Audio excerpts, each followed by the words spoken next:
ડભાણનું બંડ. સંવત 1941માં શાસ્ત્રી બલરામદાસની ઉપાધિ શરૂ થઈ અને નડિયાદના હરિભક્તો શાસ્ત્રીના પક્ષમાં બળી ગયા. એટલે નામ ધર્માદો નડિયાદ તથા આજુબાજુના ગામનો બંધ થઈ ગયો. આથી મહારાજ તથા કોઠારીને મૂંઝવણ થઈ. આ ઉપાધિ શમાવનાર તો એક પ્રાગજી ભક્ત જ છે અને એમનામાં ગુજરાતના હરિભક્તોને પૂરું હેત છે એમ જાણી ગમે તેટલો ત્યાગીનો વિરોધ છતાં કોઠારીએ ભગતજીને મહુઆ કાગળો લખ્યા. બલરામદાસની ઉપાધિ બહુ વધી છે અને ઘણા હરિભક્તોના મન તેમણે ફેરવી દીધા છે.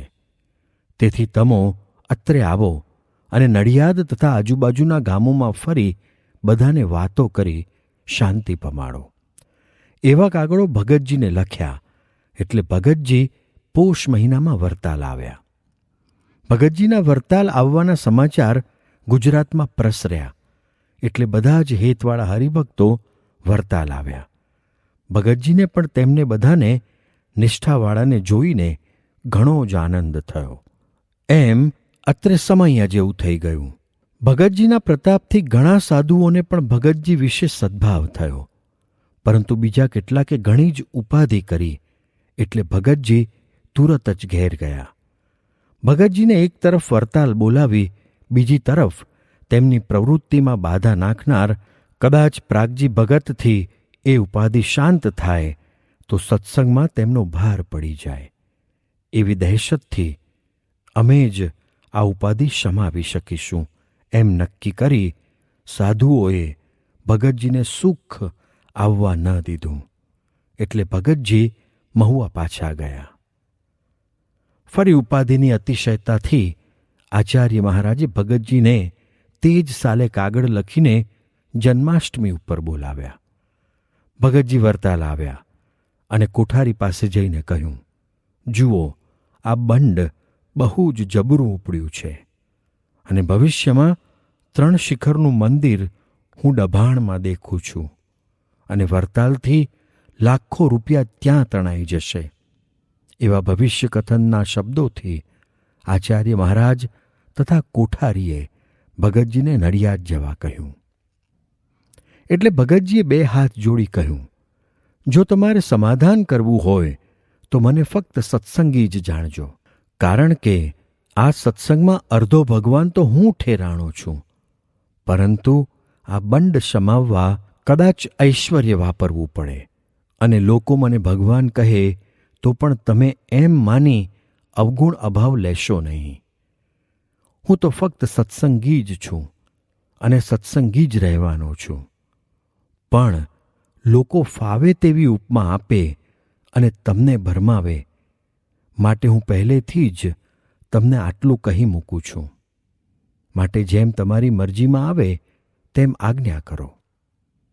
કોઠારી મહારાજે કહ્યું, તમારે જે કરવું હોય તે કરો, પણ કોઈ રીતે આ ઉપાધિનો અંત લાવો અને નામ ધર્મા તો બંધ થયો છે તે શરૂ કરો.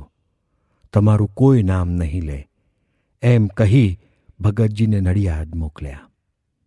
ભગતજી નડિયાદ આવ્યા અને મંદિરમાં ઉતારો કર્યો. પછી શાસ્ત્રી બલરામદાસજીએ એ વખતે ત્યાં હતા તેમની પૂજા કરી તેમને રાજી કર્યા. શાસ્ત્રી ધર્મતનય દાસજી ભગતજીમાં પૂરા હેતવાળા એ પણ ત્યાં હતા. ભગતજી થોડા દિવસ નડિયાદ રહ્યા અને મંદિરમાં કથા વાર્તા કરે અને પોતાના સર્વે હેતવાળાને આનંદ આપે. એ રીતે થોડા દિવસો અત્રે રહી ધર્માદો વરતાલ ચાલુ કર્યો. આ ઉપાધિની પ્રબળતા કેટલી છે તેનું પોતે ભવિષ્ય કથન કર્યું હતું, પરંતુ એટલી પરાકાષ્ઠાએ ન પહોંચે ત્યાં સુધી નિર્મૂળ પણ ન થાય. એટલે અત્યારે એટલું જ કરી બાકીનું ભવિષ્ય ઉપર છોડી ભગતજી થોડા દિવસો ત્યાં રહી ઘેર ગયા. સંવત 1942ની સાલમાં ચૈત્રી સમયે ભગતજી તથા દામોદર શેઠ, ફૂલચંદભાઈ, ગીગાભાઈ વગેરે મહુવાથી વહાણમાં બેસી નવસારી ઉતર્યા. ત્યાંથી ચાણસદ થઈને વડોદરા આવ્યા અને ત્યાંથી વરતાલ આવ્યા. સભા મંડપને 3જે માળે ભગતજીને ઉતારો આપ્યો હતો. અને ગુજરાતના સારા સારા પ્રતિષ્ઠિત હરિભક્તો ભગતજીનો મહિમા જાણી તેમના દર્શને આવતા અને તેમની વાતો સાંભળતા. આથી ત્યાગી વર્ગને આ ન રૂચ્યું અને ઉપાધિ કરી. એટલે સમયો વેરાયા બાદ આચાર્ય મહારાજ ભગતજીને પોતાની સાથે સુરત લઈ ગયા. આથી ગુજરાત તથા ચરોતરના હરિભક્તોને ભગતજીના સમાગમનું જેવું જોઈએ તેવું સુખ ન આવ્યું. યજ્ઞપુરુષ દાસજીને ભણવાની આજ્ઞા. સુરતમાં ભગતજી 4 દિવસ રોકાયા અને રામરતનદાસજી, જગતપાવનદાસજી, યજ્ઞપુરુષ દાસજી, કોઠારી જીભાઈ વગેરેને ઘણી વાતો કરી સુખ આપ્યું. એક દિવસ સભા મંડપમાં વચલે માળે ભગતજી પોતાને આસને બેઠા હતા અને મહારાજ શ્રી પણ ત્યાં ભગતજીની વાતો સાંભળવા પધાર્યા હતા. તે વખતે યજ્ઞપુરુષ દાસજી સામું જોઈ ભગતજીએ તેમને પૂછ્યું, શું ભણો છો? ત્યારે તેમણે કહ્યું, ભાગવતનો 10મ સ્કંદ પૂરો કર્યો છે. ત્યારે ભગતજીએ કહ્યું, મારી આજ્ઞાથી કૌમુદી ભણો. એટલે સ્વામીએ હાથ જોડી કહ્યું, બહુ સારું, આપની આજ્ઞા પ્રમાણે કરીશ. પછી ભગતજીએ મહારાજને કહ્યું, આ સાધુ બહુ જ ચમત્કારી છે અને શસ્ત્રવિદ્યા ભણશે તો હજારોના મન ખેંચી લેશે. એટલામાં યજ્ઞપુરુષ દાસજીએ ભગતજીને કૌમુદીનું પુસ્તક આપ્યું. તે લઈને તેમણે આચાર્ય મહારાજને કહ્યું, આ સાધુને કૌમુદીના 12,000 શ્લોક તમે ભણાવો અને હું એમને બ્રહ્મ વિદ્યા ભણાવીશ. એમ કહી સ્વામીને આશીર્વાદ આપ્યા. પછી કહ્યું, કૌમુદી ભણવાથી વિજ્ઞાનદાસ સ્વામીનો જોગ રહેશે અને જીવ બહુ બળિયો થશે. પછી વિજ્ઞાનદાસ સ્વામીને પોતે કહ્યું, આ કેશવપ્રસાદ તથા યજ્ઞપુરુષ દાસજી બંને તમારા ખરેખરા થયા છે. તેમને સત્પુરુષમાં જોડાવાની વાત કરજો. સુરતમાં અલૌકિક આનંદ કરાવી 4 દિવસ રહીને પછી ભગતજી ઘેર ગયા. સંવત 1943ના ચૈત્રી સમયે ભગતજી વરતાલ પધાર્યા. પરંતુ ઉપાધિને લઈને ચરોતરના હરિભક્તોને જેમ છે તેમ તેમના સમાગમનો લાભ ન લેવાયો. પરંતુ જળ ઝીલણીને સમયે ગઢડે આવવા ભગતજીને સૌએ વિનંતી કરી અને મહારાજે પણ તે મુજબ ભગતજીને ગઢડે આવવા જણાવ્યું. જળ ઝીલણીના સમયમાં ગુજરાતના ઘણા હરિભક્તો આવ્યા હતા અને ભગતજીએ પણ ખૂબ વાતો કરી હતી તથા અપાર ઐશ્વર્ય બતાવ્યું. સાધુ સર્વે ભગતજીની પાછળ પાછળ ફરે અને તેમના ઉતારે તો માણસ માય નહીં. આથી કેટલાક દ્વેષી માણસોએ ભેગા થઈને એમ વિચાર કર્યો, આ રીતે પ્રાગજી ભગતની વાતોથી ઘણા મનુષ્ય તણાય છે, માટે તેમણે વાતો કરવાનું બંધ કરવું.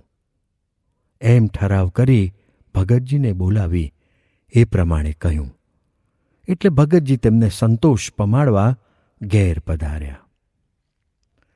સંવત 1944ના કાર્તિકી સમયે ભગતજી વરતાલ ન આવ્યા એટલે ચાણસદના વૈદ્ય વિશ્વનાથ, કાળીદાસ તથા વડોદરાના શિવશંકરભાઈ, ઝવેરભાઈ વગેરે ભગતજીનો સમાગમ કરવા મહુવા ગયા.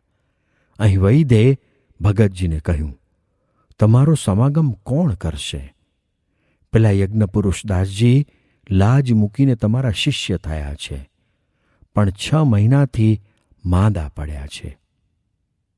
એટલે ભગતજીએ હસતા હસતા કહ્યું, એણે રોગ માગી લીધો છે, પણ હવે તમે કહો છો તેથી મટી જશે, એમ આશીર્વાદ આપ્યો. શિવશંકરભાઈને કીડિયારાનો રોગ થયો હતો. તે મટાડવા ઘણા ઉપાય કર્યા હતા, પણ મટ્યો નહીં. તેથી ભગતજીને વાત કરી એટલે ભગતજીએ 1 મહિનો દિવેલનો પાટો બંધાવી રોગ મટાડી દીધો. એ અરસામાં નડિયાદથી ચુનીલાલ, લલ્લુભાઈ, સોમાભાઈ, દત્તરામ, દેવીરામ, શંકર ભગત, ભાદરણના પુરુષોત્તમ સૌ મહુવા આવ્યા. તે બધાને ભગતજીએ 1 માસ રાખી વાર્તા કરી શાંતિ કરી દીધી અને પછી ઘેર મોકલ્યા. ભાદરણના પુરુષોત્તમ ઘેર ગયા નહીં અને એક વાણિયાને ત્યાં નોકર રહ્યા.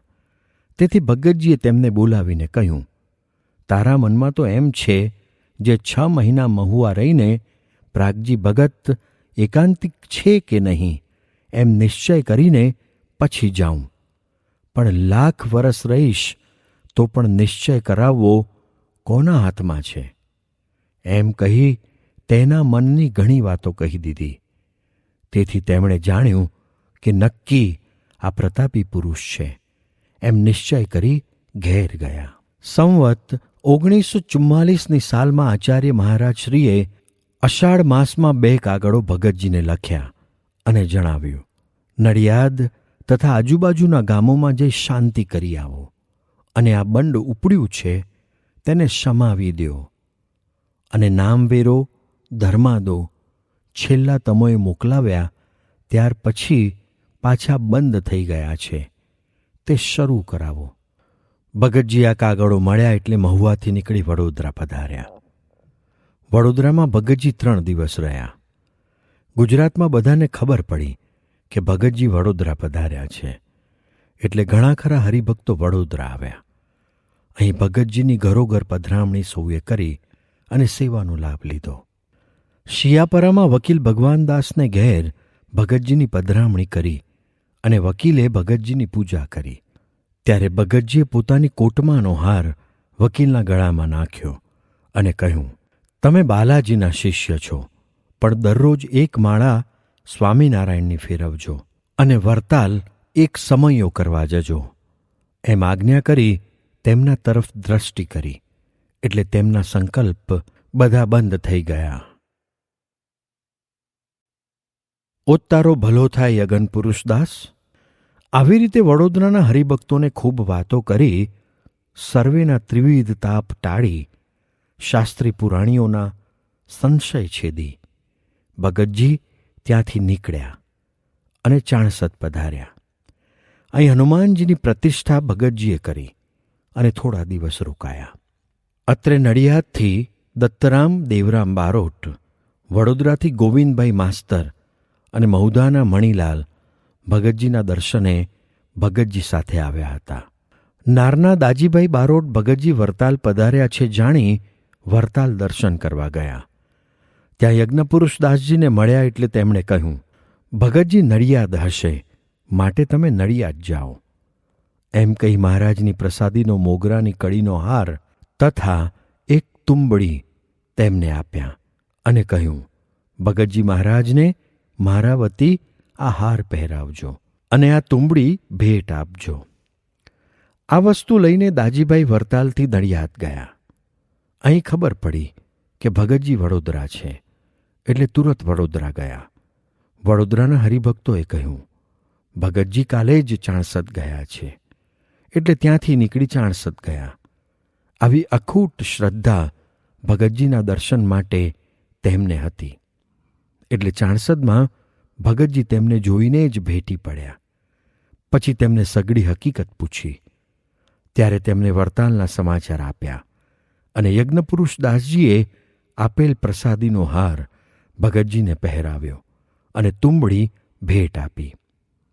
ભગતજી હાર તથા તુંબડી જોઈ બહુ જ રાજી થયા અને બોલ્યા, ઓ તારો ભલો થાય યગન પુરુષદાસ, ઓ તારો ભલો થાય યગન પુરુષદાસ, તારો ભલો થાય.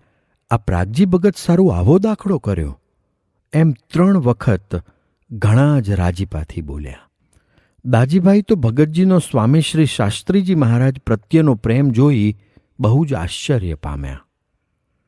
રાત્રે કથા વાર્તા કરી સૌને સુવાર્યા. ભગતજી પણ પોઢ્યા. લગભગ 2 વાગે ભગતજી ઉઠ્યા અને ત્યાં સૂતેલા બધા હરિભક્તોને દંડવત કરવા લાગ્યા. દાજીભાઈ જાગી ગયા. ભગતજીને આમ દંડવત કરતા જોઈ એકદમ પથારીમાંથી ઊભા થઈ ગયા અને ભગતજીને પગે લાગી દંડવત કરતા રખાવ્યા. ભગતજી કહે, અહો, તમે આટલો દાખલો કરી આ પ્રાગજી દરજીને મળવા આવો ત્યારે હું તમારો આટલોય મહિમા ન જાણું? આવી ઉત્તમ નિષ્ઠાવાળાની તો ચરણની રજ મહારાજે માથે ચઢાવવાનું કહ્યું છે. એમ ઘણી જ મહિમાની વાતો કરી. બીજે દિવસે સવારે ભગતજી આ સર્વ હરિભક્તોને કથા વાર્તા કરતા કરતા તેમના સામું જોઈ બોલ્યા, તમે સર્વે યોગ ભ્રષ્ટ છો. એમ કહીને પછી વાત કરી. બધેથી વૃત્તિ સંકેલીને હૃદયમાં લાવી ભજન કરવાનું આ ડોસા પાસેથી શીખી લ્યો, નહીં તો પછી ઘણો પસ્તાવો થશે. પછી ભગતજી ચાણસદથી નીકળી વિશ્વામિત્રી સ્ટેશને આવ્યા અને ગાડીએ બેસી વરતાલ જવા નીકળ્યા. બોરિયાવી સ્ટેશને સ્વામી વિજ્ઞાનદાસજી દર્શને આવ્યા હતા તથા બીજા સાધુઓ પણ આવ્યા હતા. ભગતજીએ વિજ્ઞાનદાસ સ્વામીને ઉઘાડે શરીરે જોઈને પૂછ્યું, આમ કેમ? એટલે તેમણે પોતાના દેહ સામું જોયું તો ગાતડિયું ન મળે. એક ફક્ત ધોતિયું જ પહેર્યું હતું. આથી બીજા સાધુઓએ કહ્યું, એ તો આપના આવવાના સમાચાર સાંભળી ધર્મશાળાની પરસાળમાંથી કૂદકો મારી દોડતા આવ્યા છે.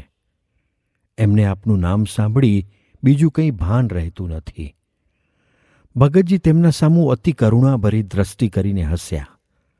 સ્વામી વિજ્ઞાનદાસજી માટે આ દ્રષ્ટિ જ બસ હતી. અનંત કોટી બ્રહ્માંડના સુખને તે આ દ્રષ્ટિ ઉપર વારી ફેરીને નાખી દેવા તૈયાર હતા. તેમનું સર્વસ્વ જ ભગતજી હતા. ભગતજીએ વિજ્ઞાનદાસજી તથા બીજા આવેલા સાધુઓને નડિયાદ જવા કહ્યું અને પોતે વરતાલ પધાર્યા. ભગતજી વરતાલ આવી ઠાકોરજીના દર્શન કરી કોઠારી પાસે આવ્યા. ભગતજી વરતાલ આવવાના છે એ વાત જાણી આજુબાજુના વસો, સોજિત્રા, નાર, નડિયાદ, પીજ, ત્રાજ, માતર, બોરિયાવી, પેટલાદ, સલૂણ, ઠાસરા આદિ ઘણા ગામોના હરિભક્તો વરતાલ ભગતજીના દર્શન માટે આવ્યા હતા. આથી બધા સાધુ કહેવા લાગ્યા, આ શું? પૂનમ કે એકાદશી વિના આવો સમયો ભરાયો તે તો ભારે કહેવાય. પરંતુ પ્રાગજી ભગત ચમકનો પર્વત છે એવો મહિમા ન સમજાયો. ભગતજી કોઠારી પાસે ગયા. ત્યાં કોઠારી તથા ત્ર્યંબકલાલ બેઠા હતા. તેમને ભગતજીએ થોડી વાતો કરી. પછી કોઠારીએ પૂછ્યું, તમારામાં લોકો બહુ જ તણાય છે, તે એવડું શું છે? ત્યારે ભગતજી હસીને બોલ્યા, મારી પાસે કંઈ નથી, પણ મારા ગુરુ ગુણાતીતની કૃપાથી મન સ્થિર કરી સંકલ્પ રહિત ભજન કરું છું અને ભજનના સુખે સુખીઓ છું. વળી સ્વામીનો મારા ઉપર બહુ જ રાજીપો છે ને તેમની દ્રષ્ટિ થઈ ગઈ છે. તેથી શ્રીજી મહારાજ મને વળગ્યા છે એટલે લોકો બહુ જ તણાય છે. તે સાંભળી કોઠારી રાજી થયા. પછી ત્ર્યંબકલાલે કહ્યું, મને ભજન કરતા શીખવો. એટલે ભગતજી કહે, એ તો ભેળા રહો તો બને. આવી રીતે ભગતજી વરતાલમાં રોજ કોઠારીના આસને બેસીને વાતો કરે. વળી સભામંડપમાં પણ તેમની પાસે કોઠારી વાતો કરાવે. બ્રહ્મચારીને ભલામણ કરી ભગતજી માટે ઠાકોરજીના થાળની પણ સગવડ પોતે કરી આપી. આમ કોઠારીને પણ ભગતજીનો મહિમા સમજાતો ગયો અને વિરોધીઓનો પક્ષ વિશેષ હોવા છતાં ભગતજીનો ઉઘાડો પક્ષ તેમણે રાખ્યો. આથી વિરોધ થોડો મોડો પડ્યો.